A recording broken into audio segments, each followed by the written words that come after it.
Good morning, guys. Oops. How is everyone today? Hopefully you guys are good. Well, it's back to being cold here. It was really nice for like 2 days, and then winter's back. It's 40 degrees. So that's annoying. But I've been loving this Ilia Lip Wrap Reviving Balm. It has a little bit of a minty taste, but it's really nice. It's a lip balm, but it has like a glossy finish. Yesterday I was watching Kaia Simon's life channel in the morning when I was getting ready, checking in to see what she had been talking about. She covers a lot of Foodie Beauty stuff, all of the debacles that Chantel gets herself into. And it's funny because Kaia and I I've told this story before, but I just think that it's a funny story to tell. We actually crossed paths because of the self-taught beauty situation. And Kaia, Kaia's a big animal lover like myself. And so initially she was kind of on one side of the road, but then she realized, the gravity of what Mandy was doing, and ended up changing kind of her stance and made an updated video. So her and I definitely started on different sides of the road, but she quickly kind of realized what was going on. She's a really logical person, and I respect anyone who can. I've said this before, I have a lot of respect for you. If you have an opinion and then that opinion changes and you don't hesitate to come to your channel and tell your subscribers, like, this is how I'm feeling because I've received updated information, I have a ton of respect for that. And I know my respect doesn't mean shit to some people, but just to put it out there, I think that that's really admirable to be able to just announce that you've changed your mind or how you're looking at something. I feel like so often people will just stay quiet to avoid conflict or avoid people, saying, oh, well, blah, blah, blah. Like, I've kind of gone through that with a couple people with in relation to Josh, and I have an updated opinion, so this is how I feel, and I'm not gonna stay quiet. I discuss toxic influencers and toxic YouTubers, and if I feel like you're a toxic influencer YouTuber, I'm gonna talk about it. It doesn't matter if at one time I supported you, or at one time I didn't know who you were, or at one time I didn't support you and now I do. Like, it's just funny how people want silence, but then there's certain situations where they expect you to speak up. It's just a very weird dynamic that some people expect these very specific reactions from you. But that's not what this video is about.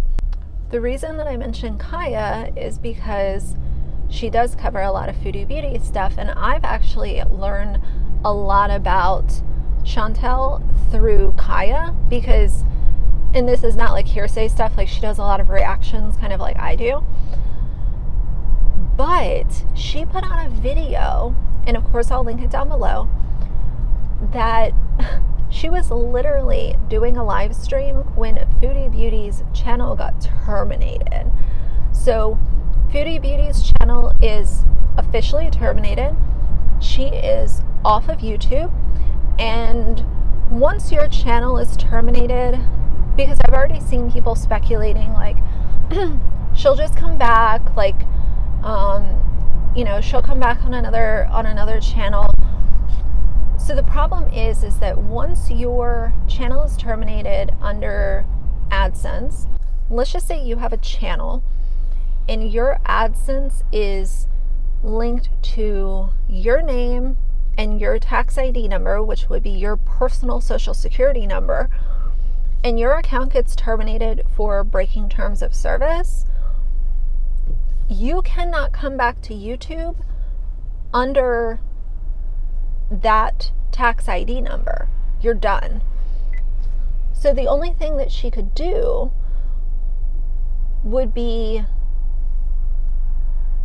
to come back under an LLC if she has, let's just say Chantel LLC, and she has a tax ID for that LLC, then she could come back rebranded as someone else, but the AdSense would be linked to her LLC. That's the way that I understand it. If I'm wrong, and you guys know I'm wrong, of course, please inform me, but everything is linked back to your tax ID. So once your tax ID is kind of like blacklisted from Google because you broke terms of service, you cannot use that tax ID again to make money through YouTube. So it would have to be an LLC, or if she's gonna use someone else's channel, like that could be something. But I don't know. When it comes to people being canceled by YouTube, because that's what I would consider a cancellation from YouTube, I know that a lot of people they stand on the side of free speech, and nobody should be canceled. Everybody should have a platform to speak on and make content. And I understand that, but I only understand it to the point of you're playing by the rules. Everyone has terms of service, whether it's TikTok, Google, Google, YouTube, Instagram, Facebook, Twitch, StreamYards, all of these platforms that will allow you to put out content to their platform, they have terms of service that you are expected to not breach. And if you do breach them, it's always in that fine print to say, if you don't play by our rules, your account will be terminated. So that's the thing that I go back to. I don't understand why it's so damn hard for people to play by the rules. And if you don't know the rules, educate yourself. You can't use your platform to be an asshole, a bully, harass people, get naked, because that's what Foodie Beauty was terminated for. It was YouTube's nudity and sexual content part of terms of service. I'll throw screenshots so you guys see what I'm talking about, but that's exactly what she was terminated for. So I understand when people say that they are not for cancel culture and they don't like to see people be canceled. I get that. And if someone is,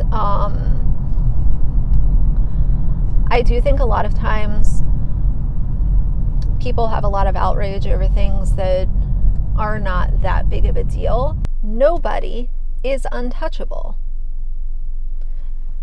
And someone like Chantel, you sit there and listen to her, and she has threatened to take other people's channels down.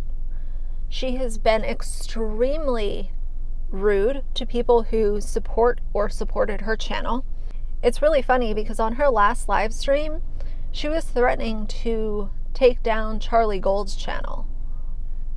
And literally, she got her channel taken down. So Chantel is someone who has been an absolute menace on YouTube. And, when this happened with Real Entertainment News a couple months ago, his channel was taken down, and most people understood what happened, but there were some people who were not happy about it. they felt like him having his channel taken down was silencing him. And I partially understand that. But when you are not playing by the rules, YouTube is allowed to take away your spot on their platform that you're abusing. I know people have already been asking, because Chantel has so many channels that react to her content and talk about her often. Kaia's one of those, and I know that there's been some questions like, well, if a channel is built off one YouTuber, what's going to happen if and when that YouTuber stops uploading, or like in this case is terminated? What's going to happen to those reaction channels? And I can't speak for Kaia, but based on what I understand, she's going to keep making content, because the thing that I've always said is, even if you focus a lot on one YouTuber or one topic, if your personality is attracting people to your channel, then you can branch out and talk about other stuff that interests you, or make commentary on other YouTubers. Because people come for the commentary, but most of the time they'll stay for your insight and the way that you look at things or the way that you discuss things.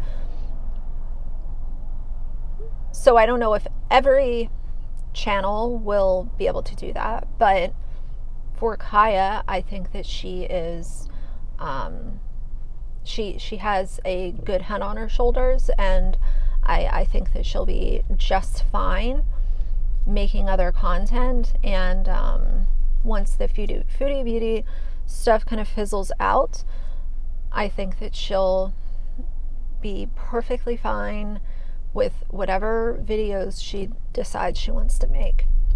But it is crazy to think about building up a platform to, I don't know how many subscribers Chantel had before her channel was terminated. I'll try to look, and if I can find out, I will put it on the screen. When you think of starting a YouTube channel and you want to work hard on putting out content and connecting with people and, you know, building up your little community, whether that's 1,000 people or 500,000 people,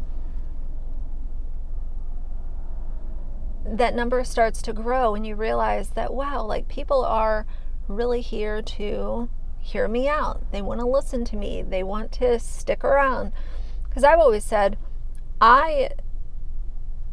when someone subscribes to my channel, I would say 99% of the time, I know that that person is subscribing to me with intent, and that means that they don't want to miss my next upload.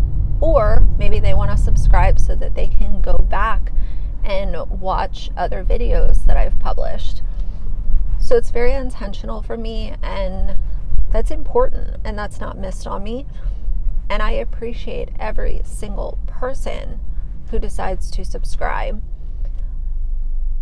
And simultaneously, I could not imagine building up that number and then starting to do things that I know for a fact are going to jeopardize my platform. Because to me, if I'm jeopardizing my platform, then that's me sending a message out to my audience that says, I don't really care that much about this channel. I'm going to do whatever the fuck I want to do. And I know that I could be terminated and lose all of this, but I don't really care. So for me, when someone's constantly putting their channel in jeopardy,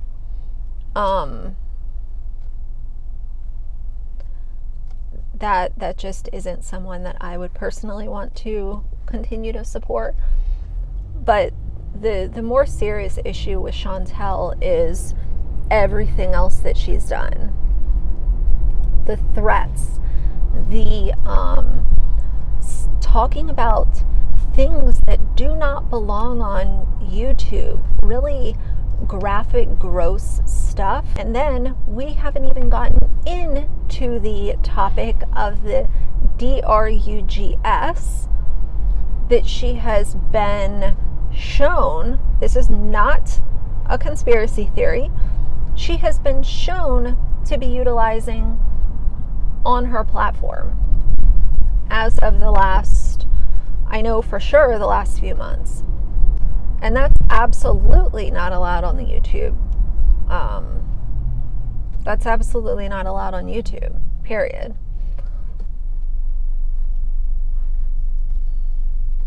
And people that would sit there and send her super chats and egg on this behavior, what is wrong with you guys? You are literally paying someone to buy drugs and, continue to use them when she clearly needed to stop. And listen, I'm not someone who says you can't recreationally participate in something like that, but it was so clear with her that it was not recreational and it got way out of control. And all she was doing was eating junk that was going to put her in a really bad place if she's not already there health-wise. And by the way, I also want to clarify, I know that weight does not equate to health, and that's very clear to me.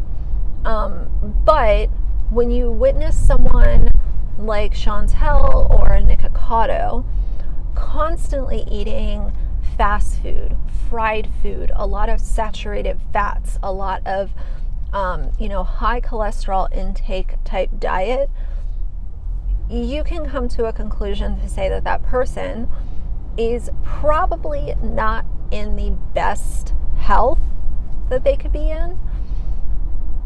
But I also understand that the number on the scale does not equate to being healthy, but your long-term diet can equate to being healthy or unhealthy. And with them, there's such a long track record of eating terrible food, and it absolutely has impacted their health. And I'm all for some good fast food. Sometimes fast food is all that people can afford. But going on huge benders when you're buying 8 cheeseburgers, 4 orders of fries, 35 chicken nuggets, that's not eating what you can afford, and that's also not having fast food because you had a hankering for some fast food. I hope that makes sense. But the way that I look at this situation with her channel being terminated is that maybe it's a blessing in disguise for her. Maybe this will be a wake-up call for her to, kind of like cleanse her life of the drugs, and also take a closer look at her health and what is it that she's doing to help feed her body in a positive way. Because I can tell you that binging on terrible food, abusing drugs, and sitting on YouTube live streams for hours a day is not feeding your body. Those are my thoughts on Chantel. Nobody is untouchable. Nobody is above the terms of service on any of these platforms. And I understand not wanting to silence people, but you also have to play by the rules, and you have to make sure that you're doing your best to not intentionally break terms of service.